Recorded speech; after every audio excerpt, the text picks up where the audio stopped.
Hey folks, it's Saturday. Hey folks, it's Monday. Tuesday. Wednesday, Thursday, Friday, Saturday. Sunday. Bulletin number 1, I now have purple hair. Bulletin number 2, I have 2 punishments to do today. 1, I have to read Twilight. 2, I have to read Twilight out loud. Blame it on Lina and RJ. I'm Edward. These are my abs. This is my tan. These are my biceps. I'm Edward. I sparkle. I'm Bella, and I'm helpless and naked. Bella's body, streaming with red, started to twitch, jerking around in Rosalie's arms like she was being electrocuted. All the while her face was blank, unconscious. It was the wild thrashing from the center of her body that moved her. As she convulsed, sharp snaps and cracks kept time with the spasms. Rosalie and Edward were frozen for the shortest half a second, and then they broke. Rosalie whipped Bella's body into her arms, and shouting so fast it was hard to separate the individual words, she and Edward shot up the staircase to the 2nd floor. I sprinted after them. Morphine! Edward yelled at Rosalie. The room I followed them to looked like an emergency ward set up in the middle of a library. The lights were brilliant and white. Bella was on a table under the glare, skin ghostly in the spotlight. Her body flapped, a fish on the sand. Rosalie pinned Bella down, yanking and ripping her clothes out of the way, while Edward stabbed a syringe in her arm. How many times had I imagined her naked? Now I couldn't look. I was afraid to have these memories in my head. Somewhere in this, Bella came around. She responded to their words with a shriek that clawed at my eardrums. I saw the red spots pop out when her scream broke the blood vessels in her eyes. The morphine! Edward growled. Another gush of blood choked off what she was shrieking. He held her head up, desperately trying to clear her mouth so that she could breathe again. In the bright light, Bella's skin seemed more purple and black than it was white. Deep red was seeping beneath the skin, over the huge, shuddering bulge of her stomach. Rosalie's hand came up with the scalpel. It's the morphine spray! Edward shouted at her. Rosalie hissed. Her hand came down on Bella's stomach, and a vivid red spouted out from where she pressed on the skin. It was like a bucket being turned over, a faucet twisted to full. Bella jerked but didn't scream. She was still choking. And Rosalie lost her focus. I saw the expression on her face shift, saw her lips pull back from her teeth, and her black eyes glint with thirst.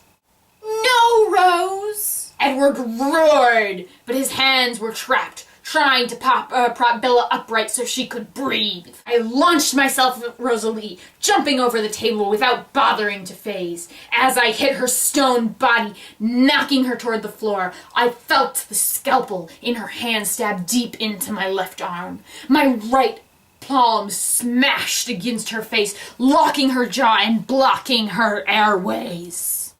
I used my grip on Rosalie's face to swing her body so that I could land a solid kick in her gut.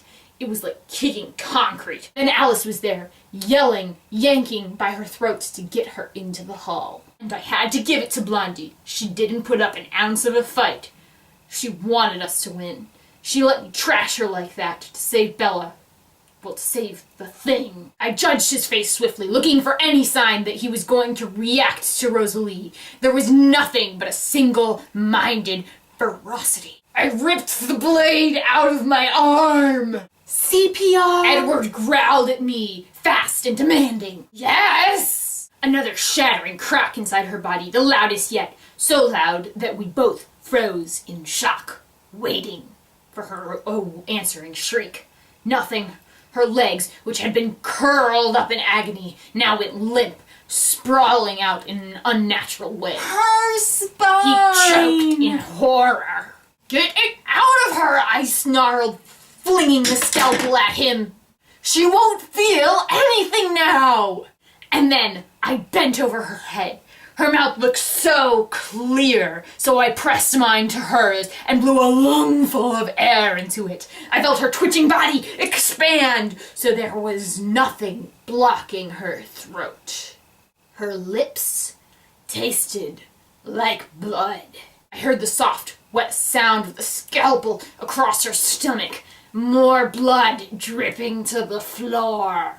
The next sound jolted through her, unexpected, terrifying, like metal being shredded apart. The sound brought back the fight in the clearing so many months ago, the tearing sound of newborns being ripped apart. I glanced over to see Edward's face pressed against the bulge. Vampire teeth, a surefire way to cut through vampire skin. I shuddered as I blew more air into Bella. She coughed back at me, eyes blinking, rolling blindly. "You stay with me now, Bella!" I yelled at her. "Do you hear me? Stay! You're not leaving me! Keep your heart beating!" Her eyes wheeled, looking for me or him, but seeing nothing. I stared into them anyway, keeping my gaze locked there. And then her body was suddenly still under my hands. Though her breathing picked up roughly and her heart continued to thud, I realized that the stillness meant that it was over. The internal beating was over. It must be out of her. It was Renesmee. Edward whispered. So Bella'd been wrong. It wasn't the boy she imagined. No big surprise there. What hadn't she been wrong about? I didn't look away from her red-spotted eyes, but I felt her hands lift weakly. Let me give her. She croaked in a broken whisper. I guess I should have known that he would always give her what she wanted, no matter how stupid her request might be. But I didn't dream he would listen to her now, so I didn't think to stop him. Something warm touched my arm. That right there should have stopped me. Nothing felt warm to me. But I couldn't look away from Bella's face. She blinked and stared, finally seeing something. She moaned out a strange, weak croon.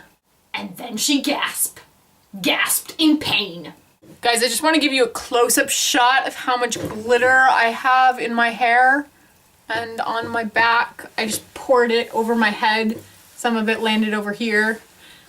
I'm gonna have glitter everywhere for like 3 weeks now. I hope you've enjoyed this performance of Stephenie Meyer Sucks. If I were to start a magazine, I'd start a camp magazine, whether you were camping on your own or you were looking for day camps or, you know, overnight camps. I would just start a camping magazine for kids. And it would be awesome. That's all, folks. I'll see some of you in like 40 seconds when I turn off the camera and get back on Skype, and I'll see you tomorrow, Bree. Guys, really, that is how much glitter is on my floor. And on me.